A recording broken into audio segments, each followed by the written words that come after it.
ৰাজ্যৰ বিভিন্ন স্থানৰ লগতে গুৱাহাটী কেন্দ্ৰীয় কাৰাগাৰতো উদযাপন কৰা হয় কালী পূজা। ধৰ্মীয় ৰীতি নীতিৰে উদযাপন কৰা হয় কালী পূজা। প্ৰাণৰ শিল্পী জুবিন গাৰ্গৰ প্ৰতিচ্ছবিত মাল্যাৰ্পণ কৰাৰ লগতে মায়াবিনী গীতেৰে আৰম্ভ কৰা হয় সাংস্কৃতিক অনুষ্ঠান।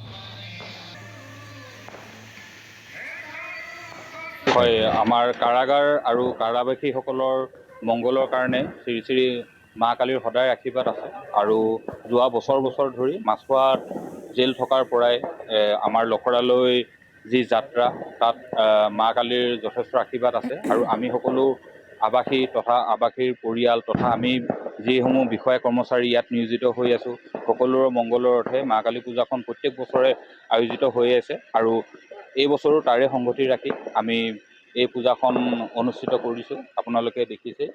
আৰু বিশেষকৈ এইবাৰ জুবিনবিহীন প্ৰথম কালী পূজা। আশা কৰোঁ জুবিনদাৰ বিদেশী আত্মাই সদ্গতি লাভ কৰিব। তাৰ কাৰণেও আমি মা কালীৰ ওচৰত সেৱা লৈছোঁ। লগতে কাৰাগাৰখনৰ সৰ্বাংগীন উন্নয়ন, আৱাসীসকলৰ সৰ্বাংগীন উন্নয়নৰ কাৰণে আমি ইয়াতে মা কালীৰ ওচৰত আশীৰ্বাদ বিচাৰিছোঁ।